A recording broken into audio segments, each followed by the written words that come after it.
On this note, on behalf of S. Jaipal Reddy Memorial Foundation, I extend a big and warm invitation to our respected Chief Guest, Sir, Shri Shankar Iyer Garu, who was a former diplomat and a former minister, a union minister, and he is an author of several books.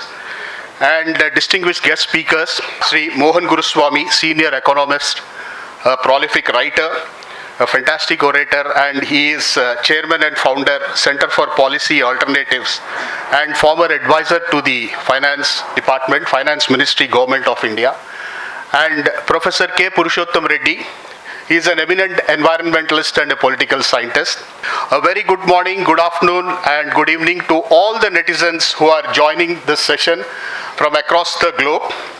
And a sincere thanks to the press reporters and media personnel, to all the supporters and organizers of this thought-provoking lecture that encourages us to think global and act local.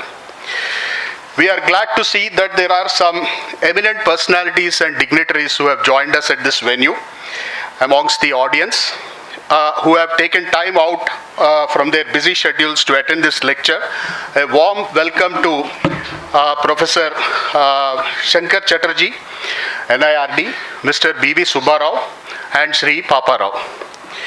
Then we are also delighted to have sarpanchas from few gram panchayats who are attending this session, and this particular lecture is of very much importance to them. So I heartily welcome them. ప్రజాస్వామ్యంలో వికేంద్రీకరణ అనే అంశంపై పలు విషయాలు పెద్దల దగ్గర తెలుసుకోవడానికి వచ్చిన పలు గ్రామాల సర్పంచులకు వారి అనుచరులకు హృదయపూర్వకంగా అభినందిస్తున్నాం. మిమ్మల్ని ఈ కార్యక్రమానికి స్వాగతిస్తున్నాం. So this program on this lecture session on democracy and decentralization is being organized by S. Jaipal Reddy Foundation. Ladies and gentlemen, we all know Sri Jaipal Reddy was a charismatic and dynamic personality. He was widely regarded as a political stalwart for his democratic principles and secular outlook. In his political career spanning 50 years, he was elected 5 times to the Lok Sabha, served 4 terms as an MLA, and nominated twice as member of Rajya Sabha. All through his life, he was an ardent proponent of representative form of government and dedicated his life for upholding democratic values. This lecture is organized in his fond memory and a tribute to his democratic values. He also authored the book 10 Ideologies, The Great Asymmetry Between Agrarianism and Industrialism, which expounds on 10 major ideologies that helped in shaping the world. This, as you all know, any discussion or discourse on democracy attracts a great interest from one and all. Democracy is always work in progress.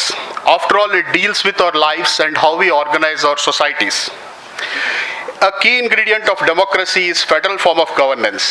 Federalism or decentralization remains a cornerstone of democracy, particularly for nations having large land area and with vast ethnic, ideological and linguistic diversities. India ticks all the boxes.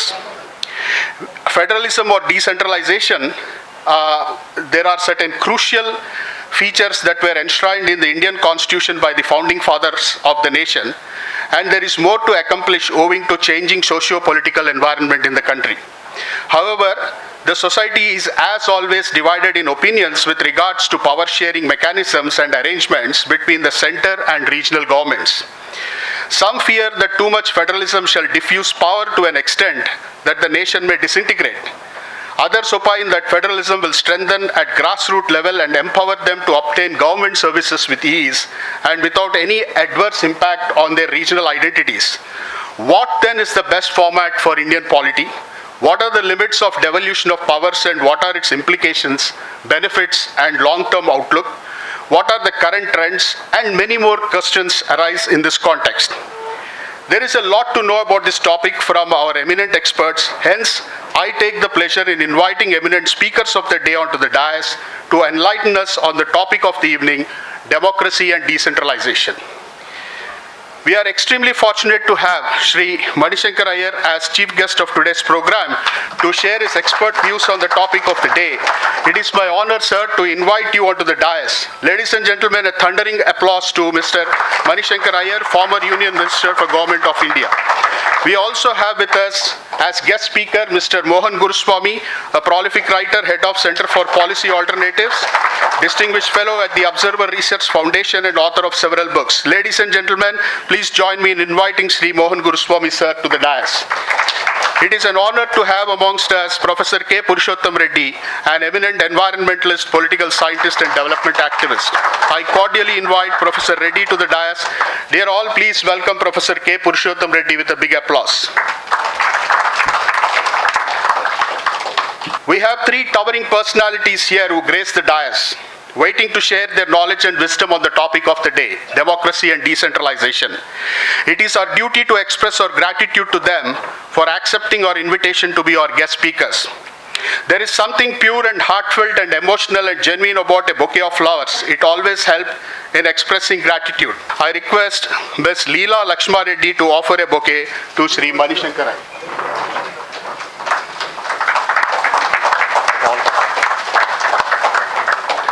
Ms. Leela Lakshma Reddy shall offer a bouquet to Shri Mohan Guruswamy sir.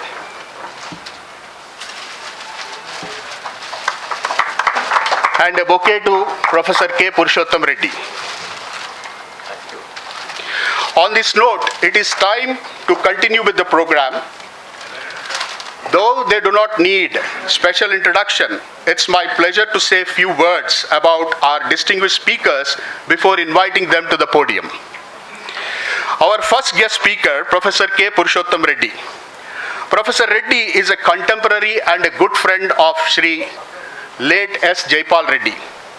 He is an eminent environmentalist, political scientist and developmental activist. He received MA, MPhil and PhD in political science from Osmania University. His PhD thesis is titled Environmental Policy and Education, an investigative analysis of eco-degradation of Patancheru in Andhra Pradesh. He held several posts as an academician, as professor, head of department, and chairman of board of studies in the political science department. He was director for Center for Environmental Studies at Osmania University. He is a resource person for many universities and their academic staff colleges in the state. MCHRD, AP Judicial Academy, MIT School of Government, Pune, ESCI and Center for Cultural Resource Training as India's most eminent environmentalist.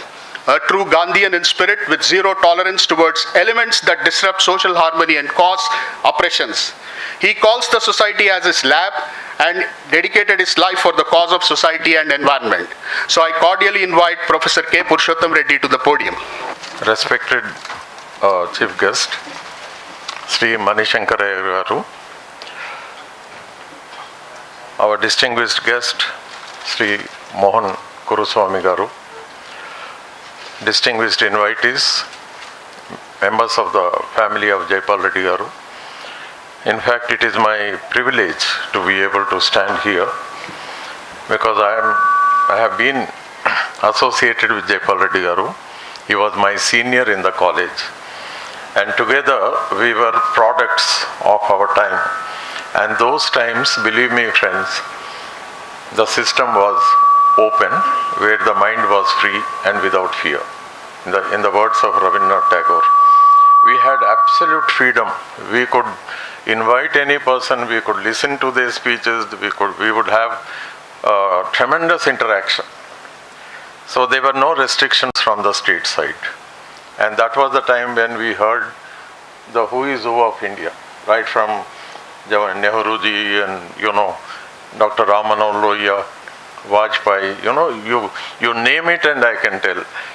Even Supreme Court judges, Justice Gajendra Gadkar. So Jaipal Reddy being a product, a witness to those times, he was elected many times in the college. He became the OUSU president. Entire Osmania University had one students' union, and elected members from all the colleges would vote.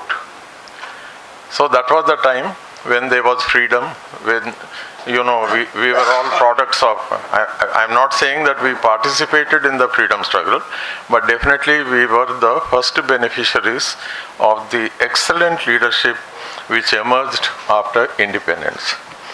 I do not wish to take much time, but it's very important that I recall my teacher, Professor Shivaya Garu, because the topic is Panchayat Raj, and Professor Shivaya, who was in Osmania University, subsequently joined NIRD. He was heading the political science division of NIRD.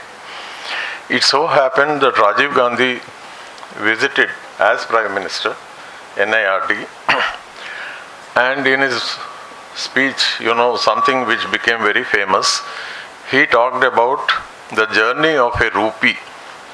అంటే ఢిల్లీ నుంచి ఒక రూపాయి బయలుదేరింది, కానీ గ్రామ పంచాయతీకి పోయేసరికి దాని వాల్యూ 15 అంటే అది 15 పైసలకు అంటే తరుగుడు పోయింది.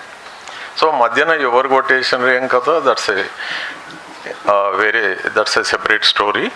But I wish to point out that there is a book in political science written by Harold Laswell. And the name of the book is Politics is Who Gets What, When and How. The remaining I leave it for your imagination. So when the Prime Minister visited NIRD, he expressed his anguish.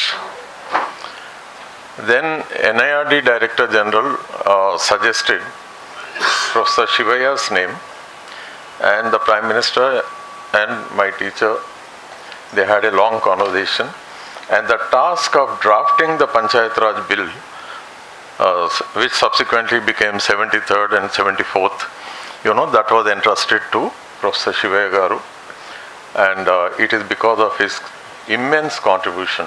Believe me, he was a great intellectual without even 1 degree of selfishness.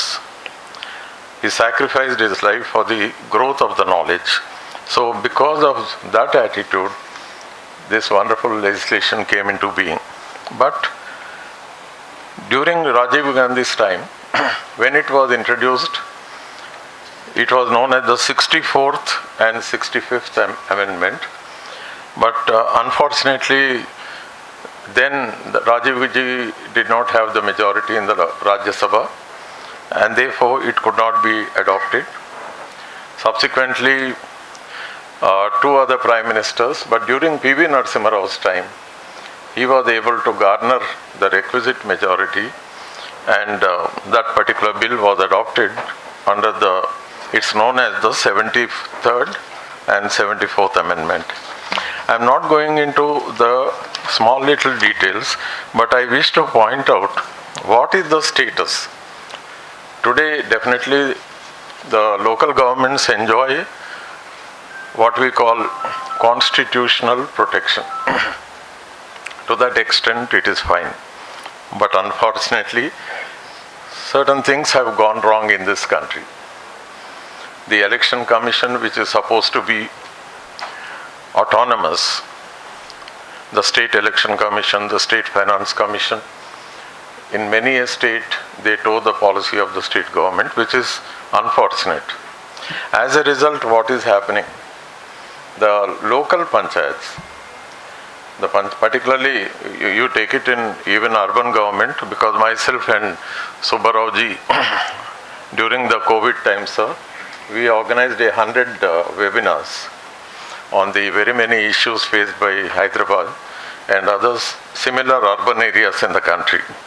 I just wish to point out certain things which need to be rectified, because we are very fortunate to have our distinguished chief guest, who is an authority on this subject, and we have in this hall Professor Shankar Chatterjee, who is still recently retired from NIRD, but he is an authority unto himself. So the first point is, in spite of the constitutional status, local governments, that is panchayats and municipalities, they lack effective devolution of powers. and functions from the state government. This is a general complaint throughout the country. It's not specific to our state. Second point is, at the district level and also at the state capital level, when it comes to the city, we have certain parallel institutions. For example, the District Health Society, District Rural Development Authority, DRDA, and District Water and Sanitation, etc. So they decide everything. In fact, the purpose of panchayats was to facilitate, in this country, at the grassroots level, a system of governance where direct democracy can manifest. Believe me, friends, I have visited many gram panchayats, and today we have quite a few sarpanches. I had the opportunity to participate in the Grama Sabhas, and believe me, nobody takes cognizance of what they decide. It is only over naam ke vaste. I'll go into the details subsequently. Then the subjects mentioned, that is the subjects which have been transferred to panchayats and also municipalities or municipal corporations, they are just illustrative. It's not a comprehensive list. But unfortunately, what is happening is that these local governments are told that it is comprehensive. And there is no proper training. As a result, the local governments are not asserting. Actually, if only they are told, particularly the concept of the doctrine of implied powers, to implement one power, you can go on increasing the powers connected with it. Doctrine of implied powers, which is the doctrine which saved America. Anyway, we don't have Chief Justice Marshall type in this country, and we are paying a very heavy price. And even there is no proper leadership that is being trained at the panchayat level. As a result, they are feeling depressed. తెలుగులో చెప్పాలంటే వాళ్ళు ఏమనుకుంటారంటే మేము ఏం చేస్తాం sir అంటే ఒక విధమైన depression, helplessness, and that is destroying the entire system. I come to the next one. We have at the national levels NDMA, National Disaster Management Authority, but at the state level, on paper also, we have SDMA. And again, whenever I say state, it is not this state. I am talking about the states in the country. State Disaster Management Authority, it should be allowed to, to work very effectively. For that, it should be given finances, personnel, and other facilities, and it should be working with the precautionary principle, because disasters need to be prevented. There is very little that we can do once it manifests, except for certain kinds of disasters. Then we come to small little things which can be done tomorrow. For example, where is the need to give this local area development funds to MLAs and MPs?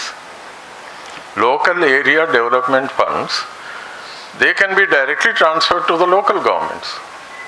Madhyana వీళ్ళ పెద్దరికం ఏంది అంటే, are we not trusting the wisdom of the people in the local government? The Grama Sabha is ultimate. So that can be done anytime. Sir, as all of us know, all the powers in this country are divided into, at the national level, central list, state list, and concurrent list. But then the power of local government, the power to manage local government, is vested with the state government. Now, why can't we trust the local governments? Why మధ్యన state government పెద్దరికం ఎందుకు? సర్పంచ్లను నమ్మలేమా? Can't we trust the mayors? After all, just as we trust the central government, state government, we the people also trust. It is our own will. Please remember, it is we the people. When we vote for a national election, by virtue of our vote, some party becomes a ruling and someone becomes the prime minister. Same thing happens at the state level. Anyway, I request everyone to ponder on this. And lastly, I have seen so many Gram Panchayats, particularly when their meetings are going on, suddenly we notice one MLA comes, the constituency MLA. And believe me, there is so much of ruckus. Everybody leaves everything and their focus is on attending the MLA. This is very bad.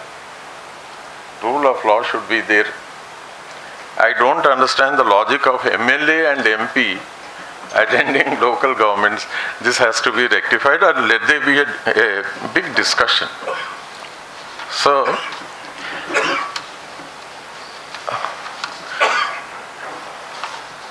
one last point.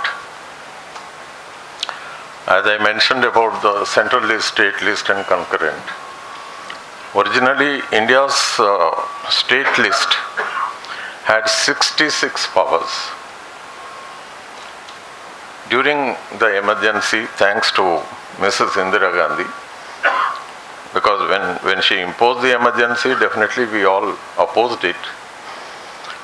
But when Madam Gandhi did certain good things, definitely one should have the courage to appreciate. She has taken out from the state list 5 powers and added to the concurrent list. These are education, forests, protection of wild animals, administration of justice, weights and measures. I propose in this distinguished gathering that we should consider shifting the power that is there in number 5, entry 5, that is local government. That should be, you consider, I am not saying, I am nobody to say that it should happen, but definitely that can be considered as a big remedy, or it can be described as a corrective mechanism. And I am looking forward to our chief guest, who is an authority on this. He has done tremendous work. Thank you, sir, for coming to Hyderabad, because we who have been living here, for us Delhi to bahut dur hai, but thanks to modern ways of communication and you being so accessible, almost the entire group that came to your house to invite us, they are here in the hall, sir. And thanks for coming. We look forward for your guidance, and because this is needed in the interest of India, in the interest of democracy, and we need to restore the confidence of the people, because on paper they have powers, but in reality no. In Telangana, like in other states, ordinary collector, how dare he suspend a people selected Gram Panchayat? And on flimsy grounds, can the chief secretary suspend just like that the state government? Public opinion is public opinion. It can't be taken for granted. So I thank the foundation, Jaipal Reddy Garu Foundation, for inviting me and giving me this opportunity. Thank you very much. Thank you very much, Dr. Reddy. We the people being the essence of democracy, so very well explained, and you have also enlightened us with all the effort and antecedents of the Panchayat Raj and the local government's amendments that have happened in Constitution of India. So thank you very much. Our next speaker of the day is Mr. Mohan Guruswamy, sir. Mr. Mohan Guruswamy is a well-known, astute analytical expertise on multiple subjects, and he is known for his wit and oratory skills. I watched some of his talks on TEDx, and he mixes a fair amount of humor with a lot of information. He has a vibrant career path that included teaching, senior management, journalism, and he has been an advisor to the finance ministry, Government of India, which has a rank of Secretary to the Government of India.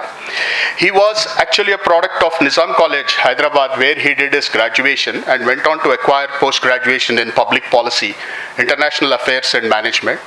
An alumnus of J.F. Kennedy School, Harvard University, Graduate School of Business, Stanford University. He is a frequent commentator on national and international media on matters of current interest. His papers on redefining poverty, income inequality, backwardness of Bihar, economic development in West Bengal, FDI in retail have been published in well-regarded journals. Mr. Guruswamy has been an avid traveler and author of several books. His recent books are The Looming Crisis in India's Agriculture, Issues in Development, India's World, Essays in Foreign Policy and Security Issues, India-China Relations, The Border Issue and Beyond, the latest being Chasing the Dragon, Will India Catch Up with China? So on this note, I cordially welcome Sri Guruswamy sir to deliver his speech. The basic lesson in public administration is that the nature of the regime determines the outcome. You might talk of democracy, you might talk of so many things, but how that regime is, what it actually is, determines the outcome. Now, I wrote my last book on comparison of China and India, and in 1950, China's public administration expenditures, the cost of government, was almost 73% at the center and 27% at the provinces and the lower level. Highly centralized state. Communist Party is very high. So that's why they used to have that kind of a regime. If you have a decentralized government, then everybody will speak. If you have a centralized regime, only one person will speak. And India at that time, in 1950, was 42% central government, 47% central government, 42% state government, and 11% to local government. So you had this system. I thought to myself that you have 47 center, 42 state, and 11 at local level. So you've got 9 fellows who will tell you what to do, and 1 person who will do something for you in government. That's a simple analysis of that. Then I studied the same situation in 1950. By then the Chinese have shifted from 70 center, they became 27 center. And everything had gone down. And they took all the big public sector companies, all that, and gave it to the provinces and said, do what you want with it. You want to sell it, sell it. But we are not going to give any money. We will only look after defense and telecommunications and these things. But in India, what happened? After all these talk of decentralization, Panchayati Raj, SK block development, all that, 47 became 42. And 42 became 47. 11 remained as it is. So at the bottom level, there is nobody. So I wrote a paper a few years ago after a big trip across the country, because I love traveling, because I get out of the city. So I noticed that there's no government outside the highway. You leave the highway, go 5 kilometers this side, there's no government. Because all the drains are filled with plastic, all the ponds are filled with plastic, all the sewage is in the village, because there's nobody responsible.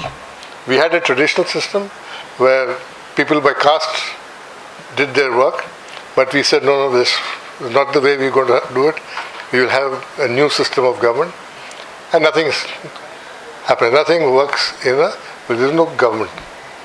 At best, the representative of government is a school teacher. He is the highest ranking fellow. Next is probably the forest guard or the clerk in the Tehsil office. Because if you go to a village, particularly in central India, North India, the only pakka houses belong to the government employees. So the Tehsil clerk or the forest guard or the police constable, whoever, they have pakka houses. Everybody else lives in thatched houses or in tiled houses. So that tells you who is getting the money in the village. So the result is that today if you want a drain to be cleaned, you don't know where to go.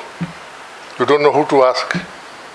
Because the fellow who used to do it traditionally because of his birth, he's not doing it anymore. He says, I'm equal to you, why don't you do it? If Dora says, కొంచెం సాఫ్ చేయంటే దొరకనట్టు నువ్వు సాఫ్ చేయి బాబు, ఇన్ని సంవత్సరాలు మేము చేసినాం, ఇక నువ్వు పని చేయి. So that is the system. We come to a complete breakdown. And cost of government has gone up in turn. One of the reasons why is that we are short of, about 300 policemen to every 1,000 sanctioned. This down the line, nurses, teachers, because salaries are very high now. A police constable gets 30,000 rupees or 40,000 rupees.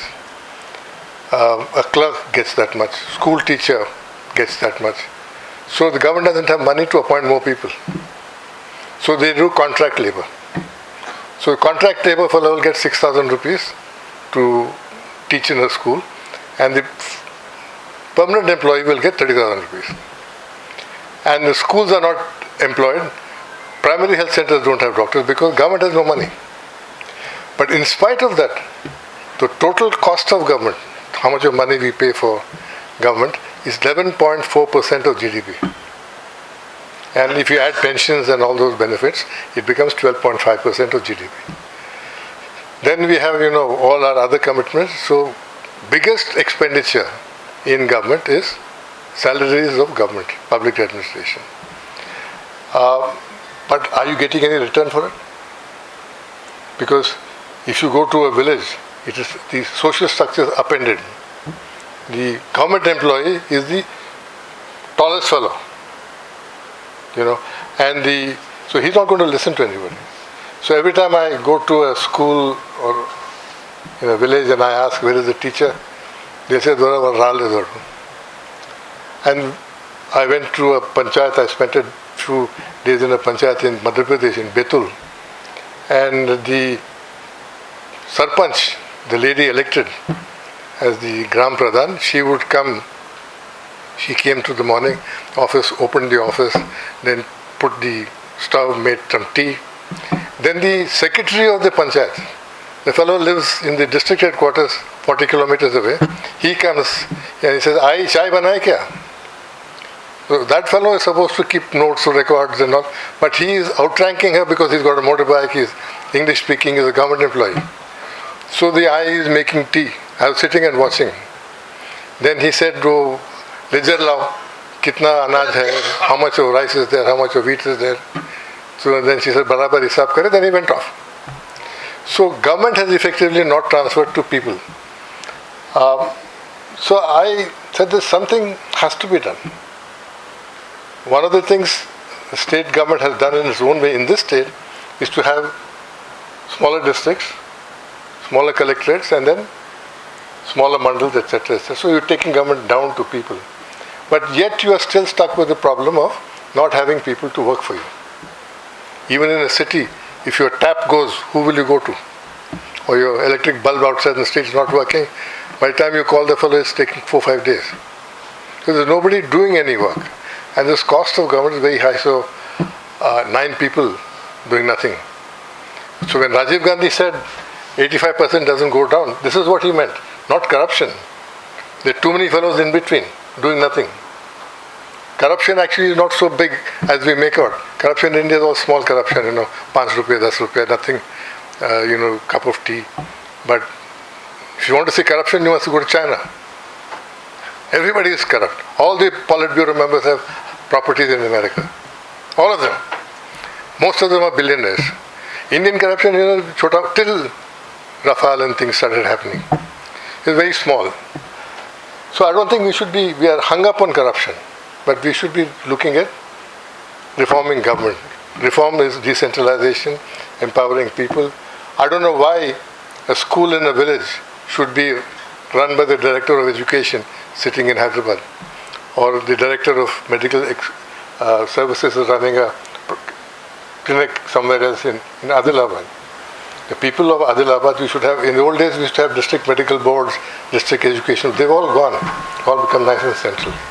So when I was in government, one day I was asked by the then Home Minister to write a paper on decentralization. Because every government which comes says decentralized karna hai. They understand the problem.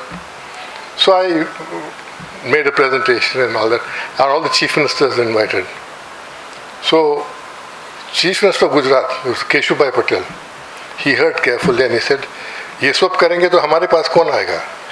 So that is the basic question which Mani and his friends have to address. कि the minute government is decentralized, तुम्हारा दुकान बंद. So this is a problem. So the only way you can sort it out, I think, is bring them all down. And we need to restructure government. And Manmohan Singh said, I will reform government.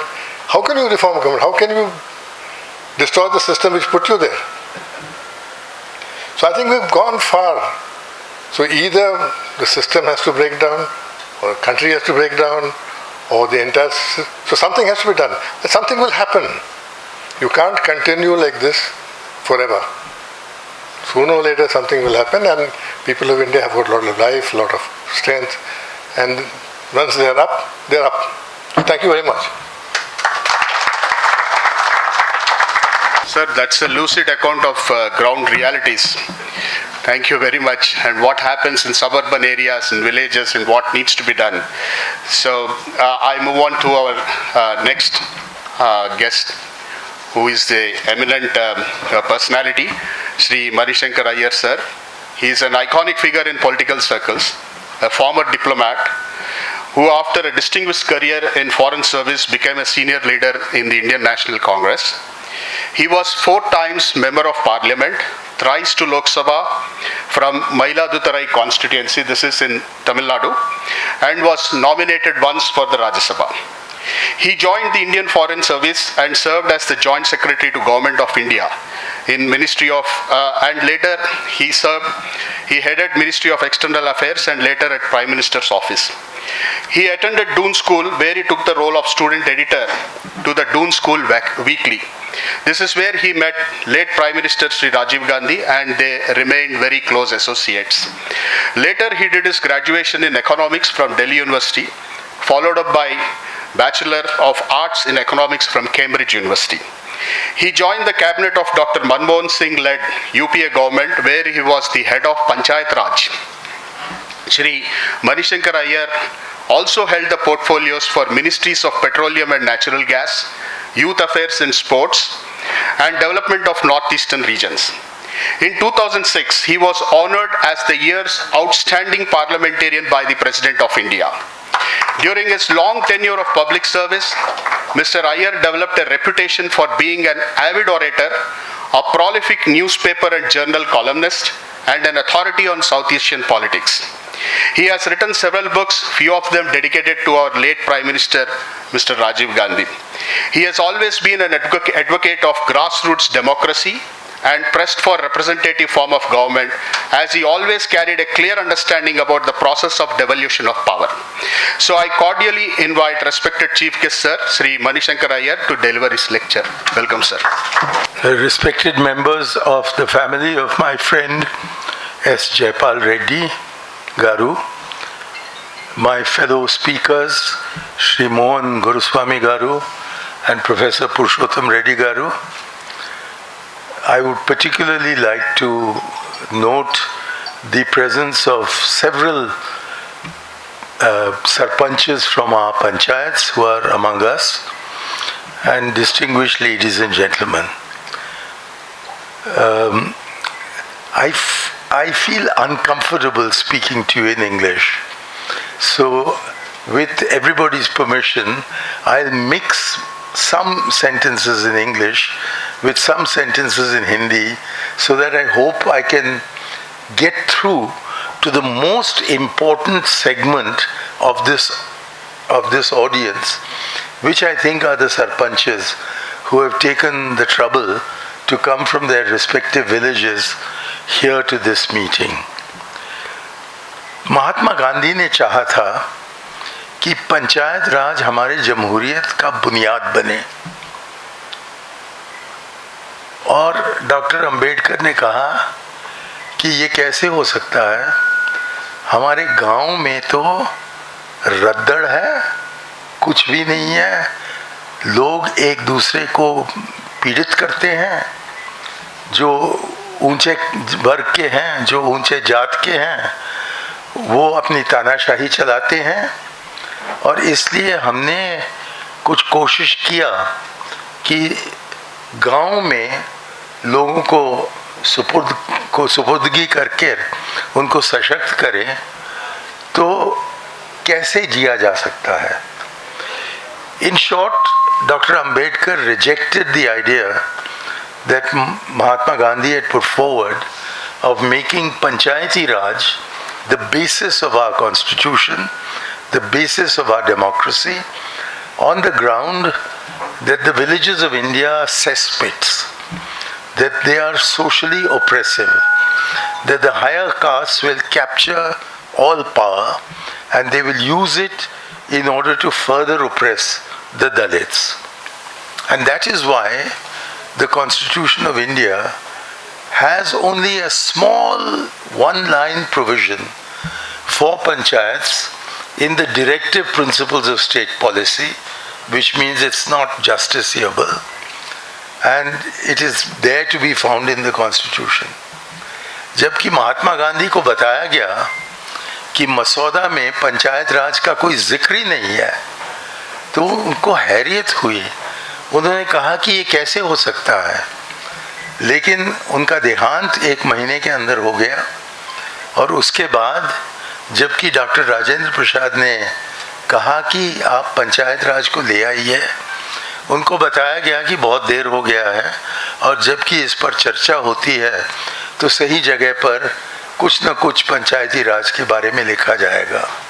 तो यही है बुनियादी कारण कि हमारे संविधान में जो कुछ भी करने का है केंद्र में और जो कुछ भी करने का है राज्य में, उसके लिए पूरा प्रावधान है, लेकिन जो करना चाहिए नीचे जमीन पर माटी के स्तर पर, वो नहीं होता है. Unfortunately, because the provision for Panchayati Raj is limited to a single sentence in the directive principles of state policy, which is not justiciable, we have a situation that while the Constitution has ensured that the center will have adequate powers and the state will have adequate powers, there was nothing provided for at the lowest level. This was left to the state governments to do. And the most remarkable thing is, the state governments did not do it. If they had panchayats, they would dissolve them. If they didn't have panchayats, they wouldn't create them. Sometimes panchayats would go on for 15 years. At other times, they'd be finished in 15 days. तो इसको दुरुस्त करने के लिए और वाकई तरक्की को निचले स्तर तक ले जाने के लिए, to ensure that development took place at the grassroots and that it was not confined to the center and state levels, Jawaharlal Nehru, after experimenting with the community development program, which he found unsatisfactory because it was bureaucratic rather than democratic, he came up with a suggestion, a model Panchayat Raj Act.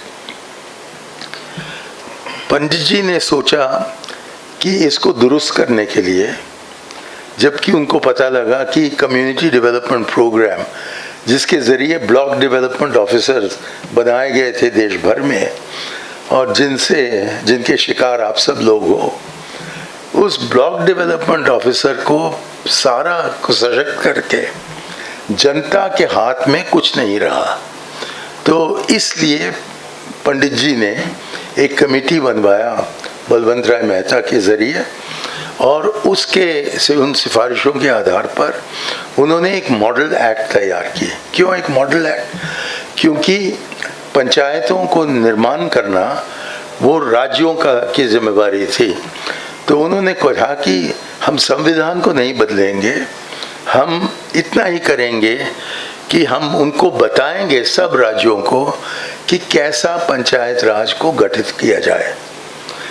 और क्योंकि उस ज़माने में, मैं 1957 और 1962 की बात कर रहा हूँ, और तकरीबन सारे राज्य के सरकार कांग्रेस के थे और पंडित जी कांग्रेस सरकार चलाते रहे दिल्ली में, इसलिए हर जगह पंचायती राज का स्थापन हुआ. So Pandit ji decided that he would create a model act. Why a model act? Because the constitution said that panchayats are the responsibility of the state government. So since he was a strict constitutionalist, he could only prepare a model act and present it to the state governments. But in 1957 and 1962, virtually all state governments were with the Congress. And the central government was with the Congress. And the whole system was run by a giant whose word was the law. And therefore, Panchayati Raj got created, but as a private enterprise of the Prime Minister. There was no conviction that this should be done. The result was कि जबकि उनका देहांत हुआ 27 मई 1964 को, तो वहीं के वहीं पंचायती राज का भी देहांत हुआ. धीमे धीमे तकरीबन हर राज्य में जहाँ की पंचायत राज चलता था उसको छोड़ दिया या उसको बिगाड़ दिया. बस बॉम्बे प्रोविंस एक था जहाँ की आज के दिन महाराष्ट्र और गुजरात है, जहाँ की ये चलते रहा लेकिन अपने ही तरीके से. बाकी समस्त भारतवर्ष में कोई 5-10 साल के अंदर आप देखते तो पंचायती राज का न नाम न निशान रहा. So within a few years of Jawaharlal Nehru's passing away, there was almost no Panchayati Raj to be found anywhere in the country except in Gandhiji's province of Gujarat and in Maharashtra, where it had been fairly firmly fixed. So that is the situation that prevailed when Rajiv Gandhi came to power. और जब राजीव जी प्रधानमंत्री बने तो मेरी खुशकिस्मती रही कि मुझको उनके साथ देश का दौरा करना पड़ा. It was my good fortune that when Rajiv Gandhi became the Prime Minister of India, it was one of my duties to organize and accompany him on his rural tours throughout the country. And what Rajiv saw is what Mohan Guruswamy told you about. जो राजीव ने देखा ग्रामीण इलाकों में, बस वो ही था जो कि मोहन गुरुस्वामी अब दौरे कर कर देख कर आ रहे हैं कि जो सरकारी नौकर हैं वो ही उन्हीं के दबाव में सब चल रहा है, और कि चुने हुए प्रतिनिधिगण जो हैं या तो वो हैं ही नहीं या हैं भी तो उनको अपना सर झुकाना पड़ रहा है और उनके घुटने टेकने पड़ते हैं जो सरकारी अफसर हैं उनके सामने. और कि जो अभी इन्होंने बताया कि टीचर जो है या कोई डॉक्टर हो वो ही बनते हैं जिनके पास पक्का घर हो और बाकी सब अपनी झुग्गी झोंपड़ी में रहते हैं. So what has been described by Mohan Guruswamy was exactly what Rajiv Gandhi found in his extensive tours through rural parts of almost every state of India. In fact, for some strange reason, the one state he did not go to was Sikkim. I don't know why he didn't go there. But if you leave aside Sikkim, whether it was the mountains of Arunachal Pradesh or the delta areas of Andhra Pradesh, or it was the Deccan Plateau, or it was the coastal areas of Tamil Nadu, or it was the deserts of Rajasthan, or it was the hills of Himachal Pradesh. He went to every part of India. He did not confine himself to the capitals. He went out among the people and he spent endless hours just trying to ascertain from the people themselves what it is that they were lacking and what could be the means of handing it over to them. तो जबकि वो अपने दौरे पर निकलते थे और भारत के हर राज्य में वो पहुंचे, सिवाय मुझे पता नहीं क्यों वो सिक्किम नहीं गए, लेकिन सिक्किम को छोड़कर जो अरुणाचल प्रदेश के महान पहाड़ हैं वहाँ हो, या आंध्र प्रदेश के जो कोस्टल एरियाज़ हैं, आपके डेल्टा एरियाज़, गोदावरी डेल्टा हो, या तमिलनाडु के राज्य के जो ग्रामीण स्थान हों, या रेगिस्तान की बात हो, या पहाड़ों की बात हो, कोई ऐसा नुक्कड़ नहीं छोड़ा गया भारतवर्ष में जहाँ की भारत के प्रधानमंत्री ने खुद नहीं पहुँचा और अपने आँखों से गवाही की। वही चीज़ जिसका जिक्र हमारे मित्र मोहन गुरुस्वामी जी ने अभी आपके सामने पेश किया। लेकिन क्योंकि वो प्रधानमंत्री थे और मोहन गुरुस्वामी, बहुत अफसोस की बात है, प्रधानमंत्री नहीं है, इसलिए राजीव कुछ कर सकते थे उसके बारे में। So we were very fortunate that because Rajiv Gandhi was the Prime Minister, he did not limit his activity to observing. He could also do something about it. And it was in fact here in Hyderabad, and mention has been made of that at the NIRD, that it became absolutely clear to him as to what needed to be done. इत्तफाकन इसी हैदराबाद में NIRD में जहाँ की वो पहुँचे थे और मैं भी उनके साथ था, उनको अचानक समझ में आ गया कि क्या करना चाहिए इस स्थिति को दुरुस्त करने के लिए। और वो था, the occasion was the second meeting of the district magistrates of India. प्रधानमंत्री राजीव गांधी ने तय किया कि बजाय मेरे समझने का कि क्या गलत है और कैसे उसको सही कर सकते हैं, मैं देश के समस्त डिस्ट्रिक्ट मैजिस्ट्रेट्स, जिनका नाम अलग अलग है, अलग अलग राज्यों में, कहीं डिप्टी कमिश्नर कहते हैं, कहीं कलेक्टर कहते हैं, कहीं डिप्टी कमिश्नर कहते हैं, लेकिन बिना एक को छोड़े इस देश के तकरीबन 600 इन अफसरान से वो मिले। और जबकि वो मिलते थे तो घंटों उनके बीच में बिताते थे। He would spend hours listening to what these 600 district magistrates had to say. And after the first meeting in which was in Bhopal in December 1987, he said to me, Mani, have you noticed how all the bright district magistrates want the opinion of the people to run their administration, and all the idiots don't want it and want to be on their own?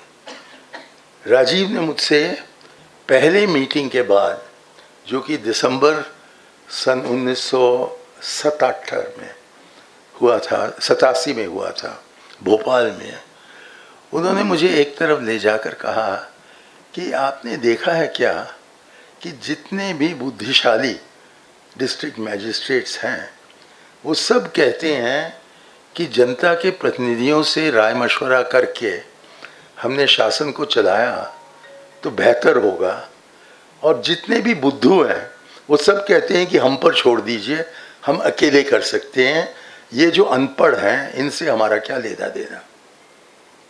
लेकिन जहाँ की ये सवाल उठा था उनके मन में भोपाल में, कोई 3-4 महीने बाद फरवरी 88 में जब हम हैदराबाद पहुँचे और दूसरे डिस्ट्रिक्ट मैजिस्ट्रेट से हमारी यहाँ मीटिंग हुई, तब उनका मन स्पष्ट हो गया था कि हम सरकार को तब ही चला सकते हैं माटी के स्तर पर जबकि जनता के प्रतिनिधि हमारे साथ जुड़ें, प्रशासन के साथ जुड़ें और दोनों को एक साथ मिलकर इस बैलगाड़ी को आगे ले जाना है कि न तो यहाँ के जो चुने हुए प्रतिनिधिगण हैं वो अकेले अपने आप और बिना कोई सहारा कुछ सही काम कर सकते हैं, और नहीं कि कोई आईएएस का अफसर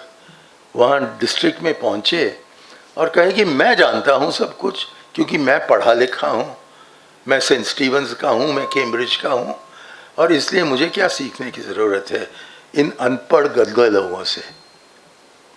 तो दोनों की ज़रूरत है और दोनों को बैलगाड़ी में लगाएं तो तभी गाड़ी आगे बढ़ेगी।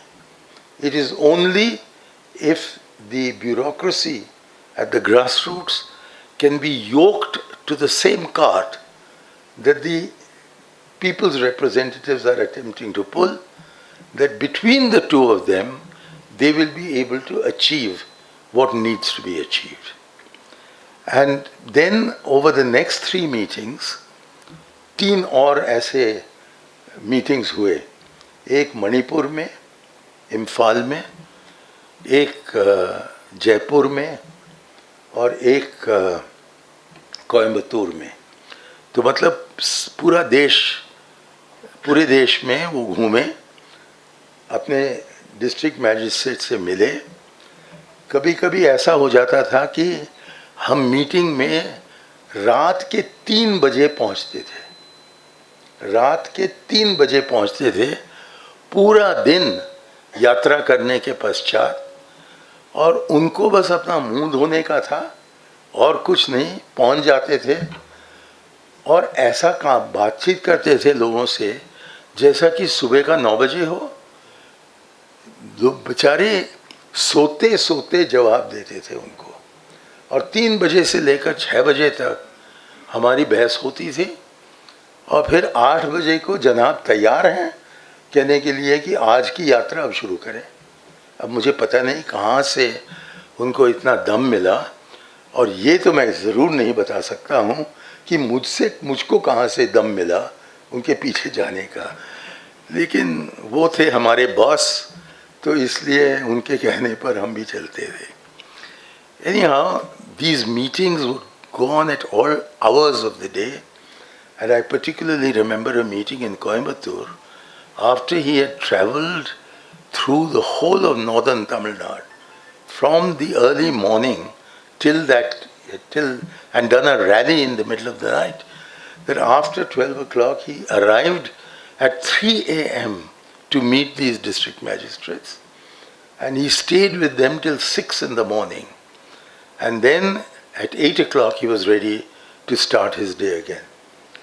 लेकिन इसका नतीजा ये था कि उन्होंने एक किस्म का मंथन करवाया कि जो अच्छा पंचायती राज है उसका अनुभव उन्होंने मिलाया गलत पंचायत राज के साथ। उनके मन में कोई ऐसी इच्छा नहीं थी कि कांग्रेस के राज्यों को बहुत अच्छा दिखाए और कि विपक्ष के राज्यों को बहुत बुरा दिखाए।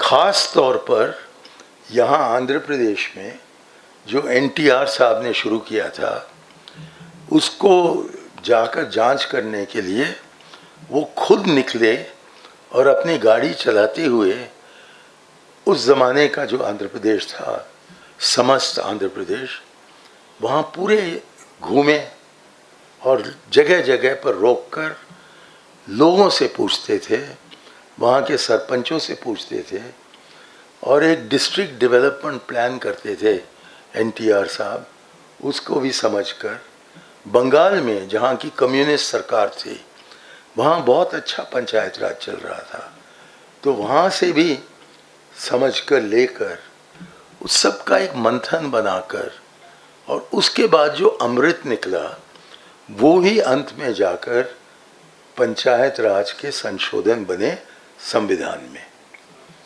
So what Rajiv used to do is to not consider who was in power in which state. Here in Andhra Pradesh, he traveled around the place with NTR. And NTR had attempted his own form of Panchayati Raj. So he picked something from that. He went all over Bengal, and whatever was available in that communist-run state, he accepted that.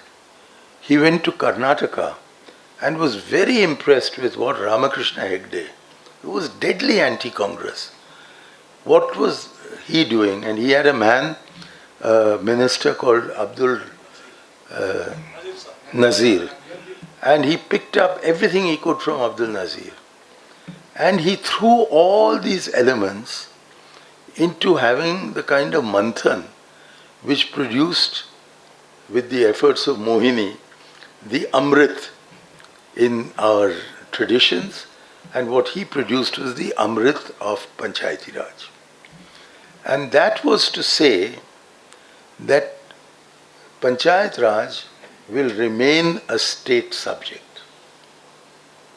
यहाँ एक सुझाव दिया गया था कि हम स्थायी सरकार को स्टेट लिस्ट से निकालकर कंकरेंट लिस्ट में डालें ताकि हम पंचायत राज को बढ़ावा दें।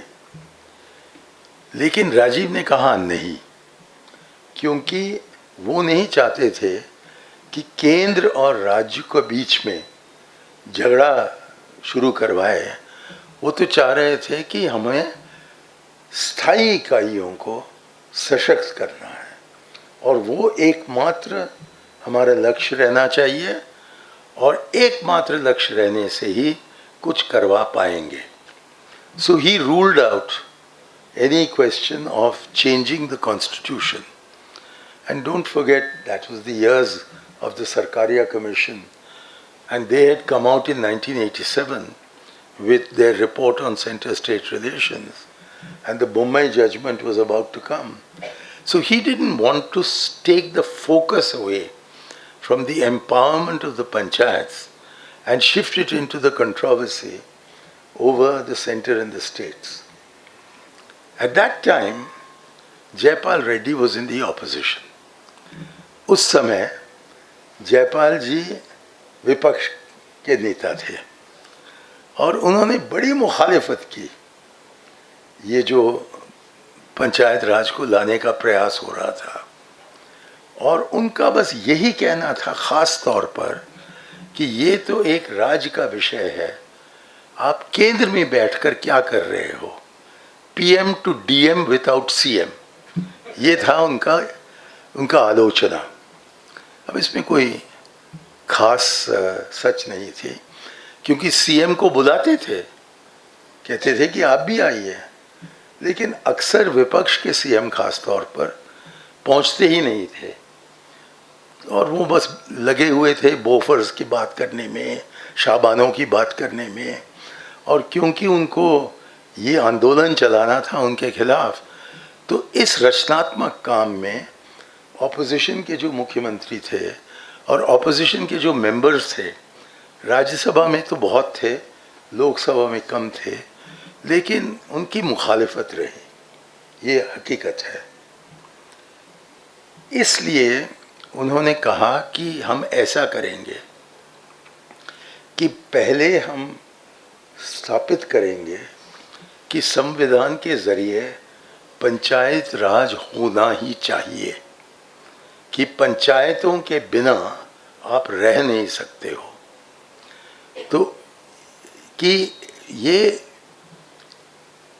एक मर्जी नहीं रही राज्यों का, ये उनका दायित्व बना, और आज तक वो सबसे बड़ी उपलब्धि वही है कि आप जहाँ भी जाओ हमारे देश में, आपको पंचायत राज की इकाइयाँ मिलते ही हैं, सरपंच मिलते ही हैं, और जो उन्होंने आरक्षण का इंतज़ाम किया था वो मुकम्मल तौर पर इस देश में चल रहा है। किस हद तक, कुछ आंकड़े मैं आपके सामने रखना चाहता हूँ। The great thing about what Rajiv did was to make it constitutionally obligatory to implement the directive principle of state policy, that you must have panchayats. You can't get away from it. I've often used the expression, which I can't translate into Hindi, that he made Panchayati Raj ineluctable, irreversible, and irremovable. You just had to have Panchayati Raj. And till today, that has been the big success of Panchayati Raj. There's nowhere you can go in the country without finding panchayats and the officials concerned. As also, most importantly, the reservation system that he thought up to answer Dr. Ambedkar's point. क्या क्या चमत्कार जरा समझ लीजिए. उन्होंने कहा कि हाँ, राज्य या देश के स्तर पर 22% जो हमारी जनता है वो शेड्यूल कास्ट से जुड़ी हुई है.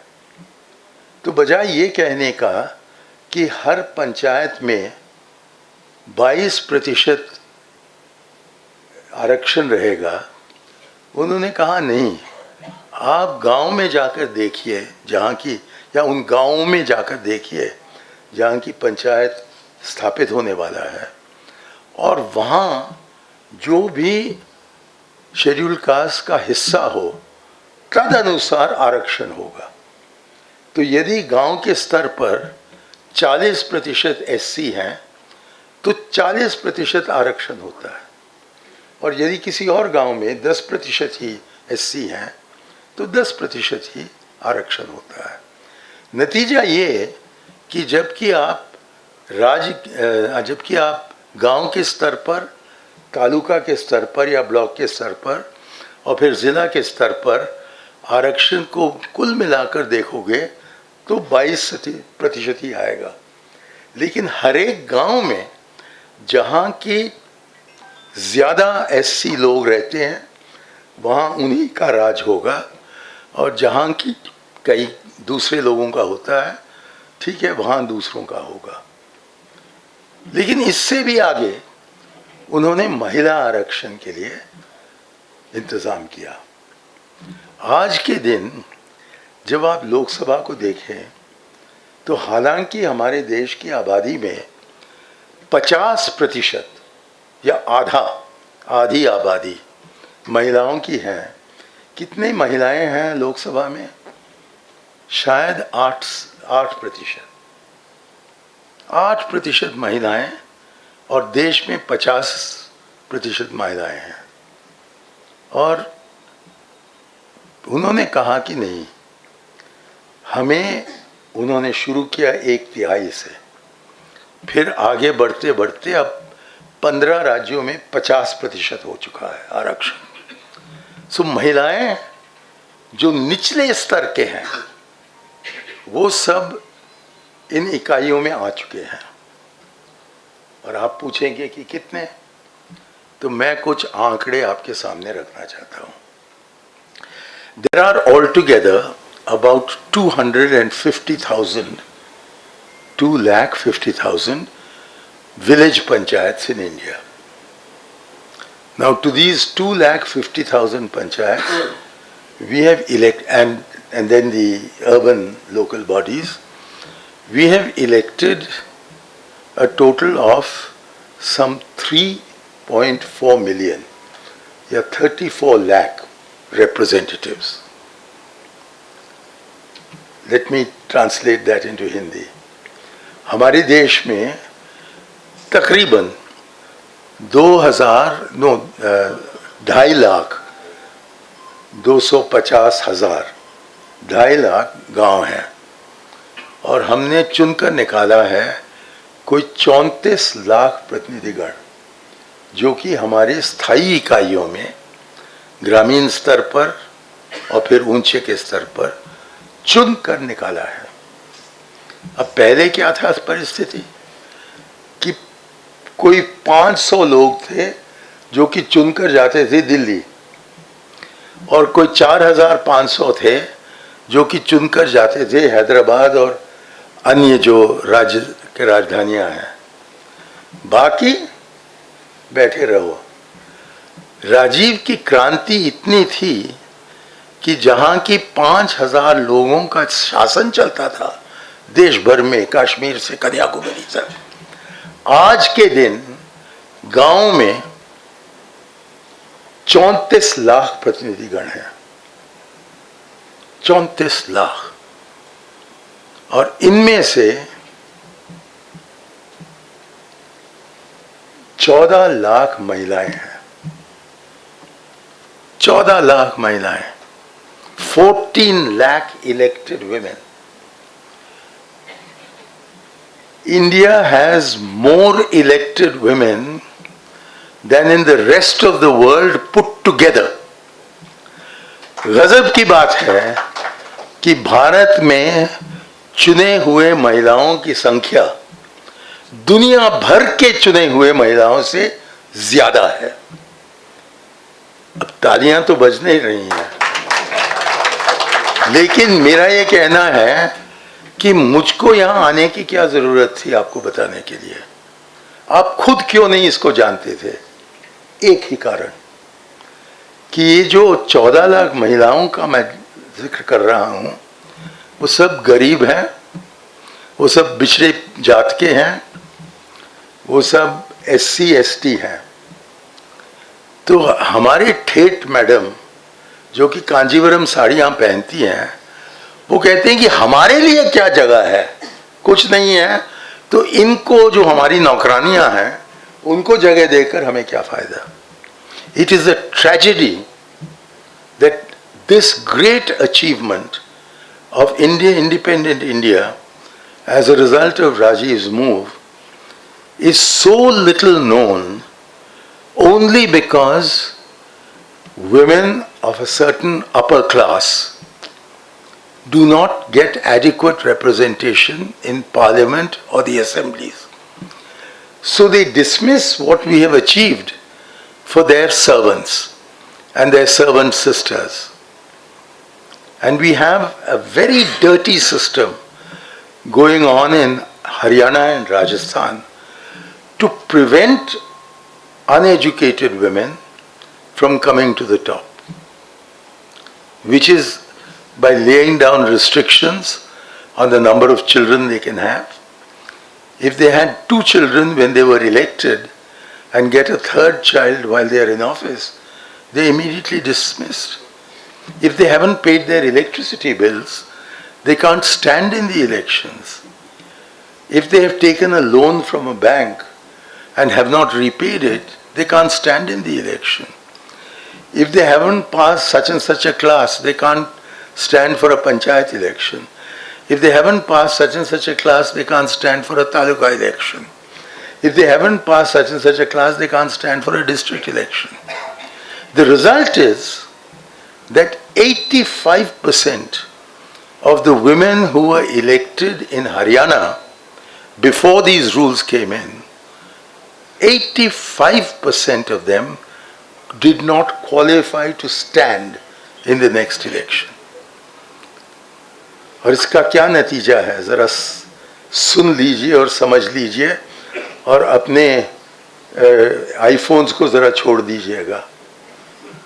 सुनो, ये एक अनोखी मौका है। ये महिलाओं को देखते हुए कि ऐसे उभर कर आ रही हैं कि हमारी नौकरानी बन रही है सरपंच, जबकि हम यहाँ बैठे हैं घर में अपने कांजीवरम साड़ी में। तो इसलिए इन 2 राज्यों में, और शुरू हुआ था राजस्थान में, जहाँ की एक महिला चीफ मिनिस्टर थे, वसुंधरा राजे, कि ये कहो कि 2 बच्चे से कम हो तो आप खड़ी हो सकती हो, लेकिन जीतने के बाद आपका 3रा बच्चा हो गया तो तब फौरन आपका डिसमिसल होगा। ये कहते थे कि आपकी इलेक्ट्रिसिटी बिल को आपने नहीं काटा तो तब आप खड़े नहीं हो सकते हो, कि आपने ऋण लिया हो बैंक से और उसको वापस नहीं दिया हो तो तब आप खड़े नहीं हो सकते हो, और जब तक कि आपने फलाने क्लास को नहीं पास किया आप पंचायतों में नहीं खड़े हो सकते हो, फलाने क्लास नहीं पास किया तो तो आप तालुका पंचायत में नहीं खड़े हो सकते हो, और फलाने क्लास को नहीं पास किया तो आप डिस्ट्रिक्ट पंचायत में नहीं आ सकते हो। और इसका नतीजा ये था कि हरियाणा में 85% महिलाएं जो चुनकर आई थी इन नए नियमों के पहले, वो खड़ी भी नहीं हो सकी दूसरे इलेक्शन में। और ये सवाल नहीं पूछा गया कि क्यों आम जनता अनपढ़ गरीब औरत के लिए वोट डाल रही है, जबकि इतने शानदार और बिल्कुल टॉप महिलाएं हैं गांव में, जो कि चौधरी की बीवी हों या किसी रेड्डी की बीवी हों। कारण बहुत सिंपल था, वो देखते थे कि जो ऊंचे वर्ग की महिलाएं हैं वो चली जाती थीं चंडीगढ़ या हैदराबाद या मद्रास, और कभी कभी गांव में आती थी, जहां की गरीब औरत वहीं की वहीं रहती थी, क्योंकि उसके पास साधन नहीं थे कहीं और जाने के लिए। तो आप सीधा उनके घर जा सकते थे, कोई कुत्ता नहीं था बाहर भौंकने के लिए। आप जाओ, खटखटाओ और कहो महिला से कि मेरे घर में मेरे नलके में पानी नहीं आ रहा है और कल सुबह तक नहीं आया तो तुम्हें वोट नहीं मिलेगा कल। अब किसकी हिम्मत होगी कि जो बहुत बड़ा लैंडलॉर्ड है उसके घर में जाए, खटखटाए और महिला से कहे कि कल शाम तक मेरी नाली से सारा जो गंद है वो निकले नहीं तो तुम्हें वोट नहीं दूंगा। तो यही कारण है कि गरीब गरीब के लिए वोट डाल रहा था, और उनको कोई इतराज नहीं था कि वो गरीब महिला के लिए वोट डाले, क्योंकि आखिर गरीब महिला को अपनी जीवन कमाने के लिए उनको बाहर जाकर काम करना पड़ता है, जहां की हमारे ऊंचे वर्ग के जो महिलाएं हैं वो घर बैठी रहती हैं या दुपट्टा को ऐसे करके निकलती हैं। तो इसलिए वो खड़ी नहीं होती थी, और खड़ी हो गई तो कैसा चुनाव लड़े, क्योंकि चुनाव लड़ना हो तो आपको जाना पड़ेगा, किसी अनजान के दरवाजे पर खटखटाना होगा, और वो आदमी आएगा अपने तहमत पहनते हुए कि हाँ तुम कौन हो, और तुम कहो कि मेरा नाम रीटा है और मैं खड़ी हो रही हूँ और आप उषा को वोट मत दीजिए, मुझे दीजिए। ये तो गरीब औरत कर सकती है, अमीर औरत कर सकती है क्या? तो एक क्रांति चल रही है हमारे ग्रामीण इलाकों में कि जो दबे हुए महिलाएं थे, दबे हुए वर्गों को छोड़िए, जो दबे हुए महिलाएं थे, और वो भी सबसे दबे हुए थे दबे हुए वर्गों के, वो आज उभर कर आ गई हैं और ये पदों को वो संभाल रही हैं। और ये लोग क्या कहते हैं जो शहर में रहते हैं कि नहीं ये तो सरपंच राज चल रहा है, कि पंचपति काम करता है। तो मैं भी गया इसी के साथ, जबकि मैं पंचायत मंत्री था, दौरे करता था। तो राजस्थान के एक गांव में एक महिला बहुत ही शानदार तरीके से जो भी सवाल मैं कर रहा था पंचायती राज के बारे में, उनके गांव के हालत के बारे में, बहुत ही सुंदर जवाब दे रही थी। और अचानक एक सवाल के जवाब में एक आदमी उठा और उन्होंने इसके जानिब से जवाब दिया। तो मैं उसके तरफ देखा और मैंने कहा कि मैंने सवाल तो मैडम से किया है और तुम कौन हो जवाब देने का? उनका शानदार जवाब आ रहा है तो मैं उन्हीं की बात सुनना चाहता हूँ। तो फिर मैं आगे बढ़ा और जबकि एक और सवाल किया, दोबारा ये आदमी खड़ा हुआ। तो मैंने कहा कि आखिर तुम हो कौन? और सब लोग हंसने लगे। कहा कि ये तो सरपंच के शौर हैं और इसलिए वो जवाब दे रहे हैं। और फिर उस महिला ने मेरे तरफ घूम कर कहा, और ये गांव की सरपंच है और मैं हूँ केंद्रीय मंत्री। उस जमाने में बहुत बड़ा आदमी हुआ करता था, अब तो वो सब खत्म हो गया, लेकिन उस ज़माने में मैं केंद्रीय मंत्री था और ये लड़की एक गांव के सरपंच, तो उन्होंने मुझसे कहा कि साहब मुझे समझ में नहीं आ रहा है कि आपका क्या इतराज़ है। हम दोनों की शादी 50 साल से हो चुकी है, हमारे 4-5 बच्चे हैं, उनका पालना, उनका देखभाल करना हम दोनों ने एक साथ दिया, और जो भी मुझको दिक्कत होती है ज़िंदगी में उसमें वो मेरे सहारे के लिए आते हैं, और जो भी संकट में वो पड़ जाते हैं तो मैं अपने तरफ से उनको ज़रा उनकी हालत ज़रा सुधारने की कोशिश करते हूँ। तो अब ये एक नया काम मुझको दिया गया है।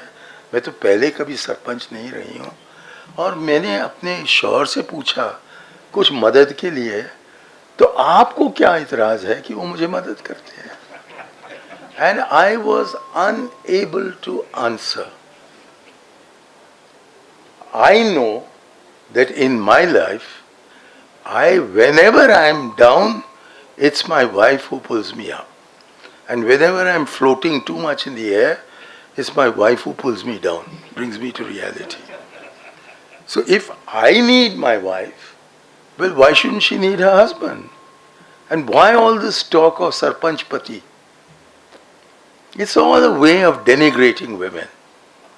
So if you want gender equality, the only way of doing it is this. I know a scheduled caste woman in Himachal Pradesh, in the district of, I forgot his name, Solan. She has been continuously the village president for the last 25 years. She was first elected when the post was reserved for women. Then she was elected when the post was reserved for Dalits. Then she was elected when it was a general post. And now she continues to be elected whatever is happening, because she does a good job. And it's not isolated. I have met them all over the place. In Karnataka, your neighboring state, when I was minister, that's why I got the details, the scheduled caste women are entitled to 33% of the reserved seats. But the actual result showed that 54% of the elected scheduled caste candidates were scheduled caste women. And that the percentage of scheduled tribe women who were elected was 63%. Why? Because these women work. They are co-earners with their husbands. They know how to go into the market. They are the ones who have to demand कि नहीं, मुझको 100 रुपए मिलना चाहिए, आपने मुझे 90 रुपए दिए. They are the ones who सौदा करते हैं. They are the ones, they're not sitting at home. They are out in the public space. और इसलिए वो उभर कर आई हैं, आगे बढ़ गई हैं, और इतना आगे बढ़ गई हैं कि हमारे देश के 15 राज्यों में महिलाओं का आरक्षण 50% बनाया गया है. और मैं उस दिन का इंतज़ार में हूँ जबकि पार्लियामेंट इसको 50% करे हर राज्य में. क्यों नहीं? आखिर आधा मानव जाति तो महिलाओं का है, और उनको अपना सही स्थान देना यही तो न्याय बनता है. और इनमें से ज़्यादातर गरीब हों और निचले वर्गों के, तो तब खुशी ही खुशी. इसमें क्या शिकायत करने की ज़रूरत? हमारा सबसे बड़ी उपलब्धि ये है कि हमारे देश में जो चुनकर हमने महिलाओं को निकाला है, उनकी संख्या समस्त विश्व में जो चुने हुए लड़कियां हैं, महिलाएं हैं, उनसे ज़्यादा भारतवर्ष में अकेला है. और इस तत्व को कोई नहीं जानता, कोई नहीं मन की बात में बताता, क्योंकि उनके मन में इस बात है या नहीं मैं नहीं जानता. यही है दिक्कत कि जो हमारी उपलब्धियां हैं हम उनको नहीं बताते, हम बस शिकायतों को बताते हैं. और शिकायतों को बताना बहुत ज़रूरी है. I am not going to say that we must hide the defects. Panchayati Raj has a lot of defects. Its main defect is that while the mandatory provisions, that is what you have to do, जो मजबूरियां हैं हमारे संविधान में कि आपको पंचायतों को गठित करना ही चाहिए, कि चुनाव करवाने ही चाहिए, कि स्टेट फाइनेंस कमेटी होना ही चाहिए, कि स्टेट इलेक्शन कमेटी होना ही चाहिए, ये सब जो मजबूरियां हैं वो तो हमारे राज्यों ने पूरा स्वीकार कर लिया.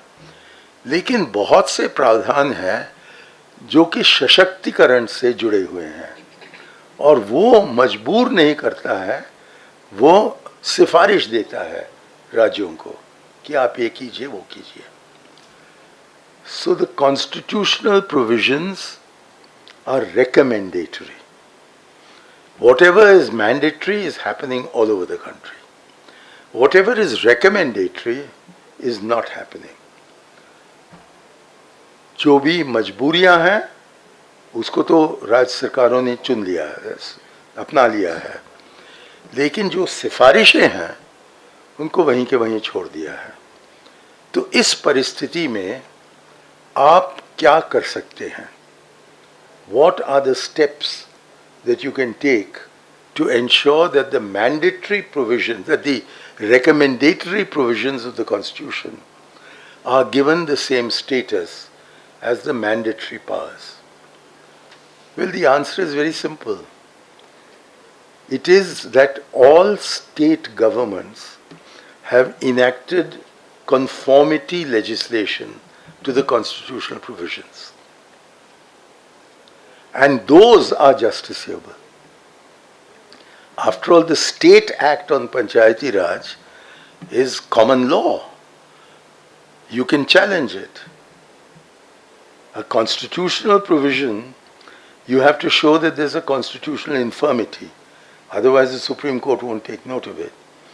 But your high courts are there for you to say that the state government, the state legislature, has accepted all the 29 subjects that are illustratively mentioned in the Constitution, but made them a state obligation in the state legislation. That there is a model for devolution. That first you decide what are your panchayats going to do. You don't have to start with 29. What are the 6 or 7 functions that are going to be performed by the states, by the panchayats? That is the first F, the functions. The next F is the finances. काम करना हो तो साधन की ज़रूरत है. आप ये कह दें कि हाँ आप शिक्षा चलाइए, गांव का शिक्षा, लेकिन गांव के शिक्षा के लिए आपने पैसा नहीं दिया तो कैसे चलाएगा? तो जो होता है, जो फंक्शंस हैं, उसके साथ फाइनेंसेस भी भेजने हैं और अधिकारी गण को भी भेजना है. तीसरा एफ बनता है फंक्शनरीज, जिसका मतलब है अधिकारी गण. तो सबसे पहले you have the functions, the finances and the functionaries. तीनों इकट्ठे आ गए तो तभी जाकर सरपंच काम कर सकता है. आपने अटक कर उसको दिया कि हाँ ये आपका काम है करो, लेकिन पैसे सब सरकारी नौकर के साथ रहते हैं, कि जो सरकारी नौकर है वो आपकी बात नहीं सुनता है, वो कहता है कि मंत्री बताया. Dysfunctional.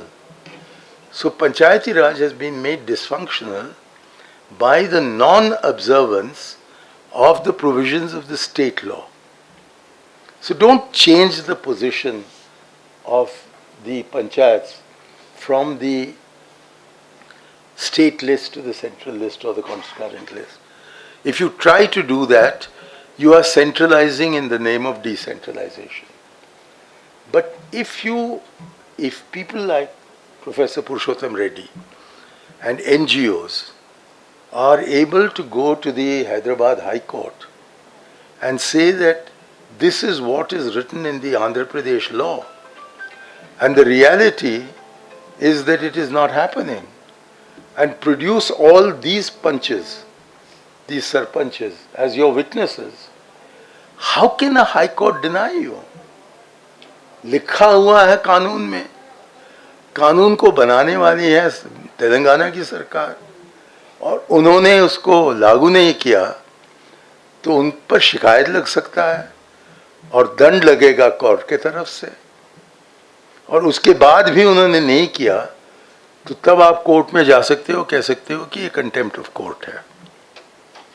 अब मैंने सोचा था कि शायद केंद्र कर सकता है, लेकिन केंद्र को किसी राज्य को हाई कोर्ट में ले जाना या सुप्रीम कोर्ट में ले जाना हमारे संविधान के अनुसार ये असंभव है। तो आप ही जो सिविल सोसाइटी के लोग हैं या पंचायतों के लोग हैं, सरपंचों का कोई संगठन हो तो उसके तरफ से आप कोर्ट में जा सकते हो और कह सकते हो कि कानून में ये लिखा है लेकिन हकीकत ज़मीन के स्तर पर ये है। तो इसलिए आप कृपया सरकार को बताइए, उनको मजबूर कीजिए कि जो कानून उन्होंने खुद बनाया है उसको अमल में लाना उन्हीं का काम है, और जब तक कि वो नहीं लाते हैं तब तक कोर्ट के कंटेम्प्ट में है, तब काम बन सकता है। तो इस क्रांतिकारी काम मैं आप पर छोड़ रहा हूँ। आप चाहते हो तो मैं भी आपके साथ आ सकता हूँ, लेकिन कदम तो आपको उठाना होगा। हम दिल्ली में बैठे तेलुगु न जाने क्या कह सकते हैं कि गांव में क्या हो रहा है। आप ही जानते हो, आपको हमें बताने की ज़रूरत नहीं है।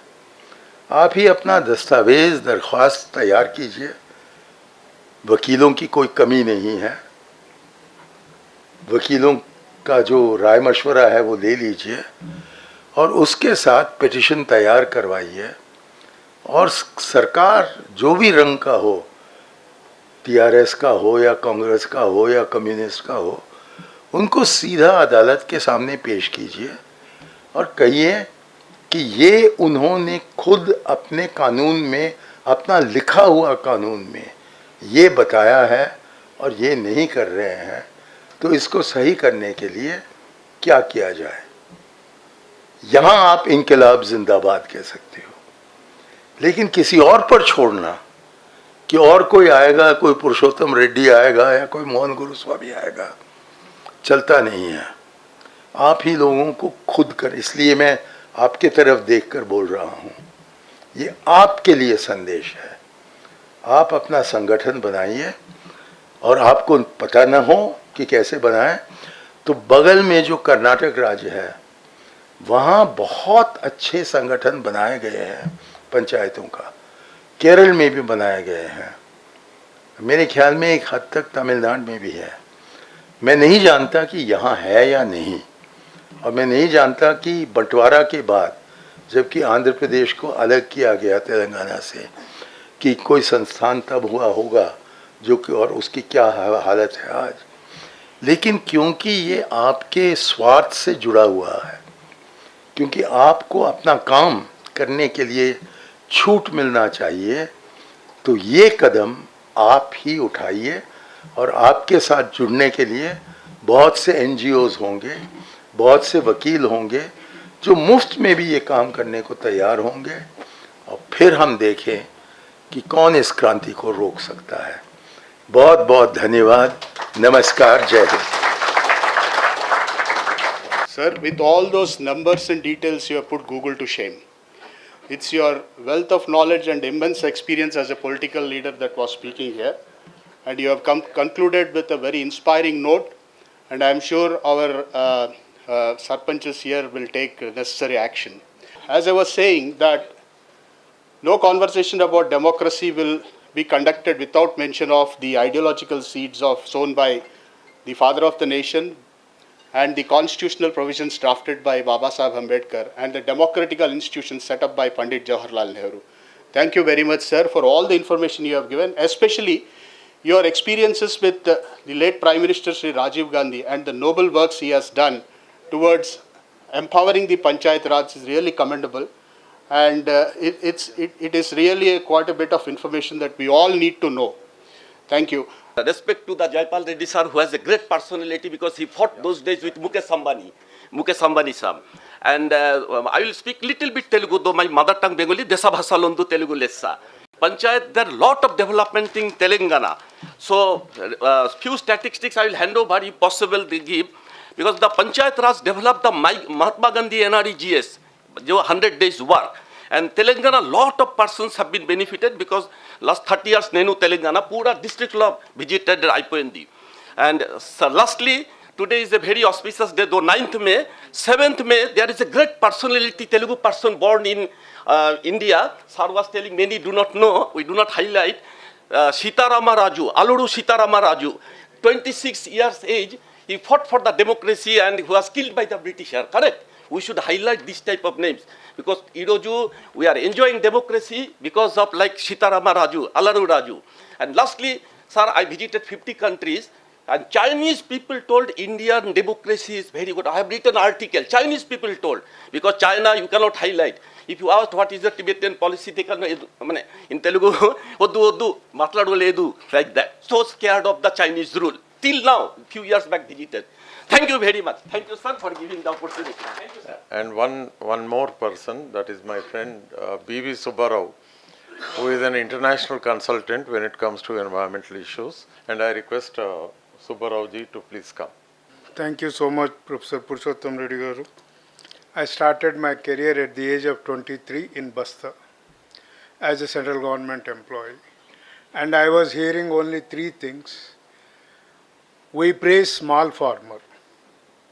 Oh, and we promote corporate farming. I do not understand the logic and the Indian mindset. And small industry, self-employed industry. Today we are inviting with a red carpet the MNCs from anywhere in the world. We are repeating what has happened before the colonial period. And today we are talking on democracy, that too on Panchayat Raj system, where we have 250,000 panchayats, not Raj. We have created panchayat and havoc in 250,000 and we are unable to sustain. At the same time, when we refer to Mahatma Gandhi ji, the villagers are the backbone. We are removing one bone after the other from the back. So where is the country left? One thing I could not understand, you said that state law, you have a state law where I can question the state. When the state itself amends the panchayats and the local government acts in the assembly, because it has the complete majority, where do we go? I think it is time to go for a wider debate on Panchayat Raj system. And thank you so much. Thank you, sir. Thank you. Okay, I think thank you very much. This has become a fantastic interactive session. So it concludes with the message that the vote is the most powerful weapon. So I thank you one and all and stay safe. Jai Hind.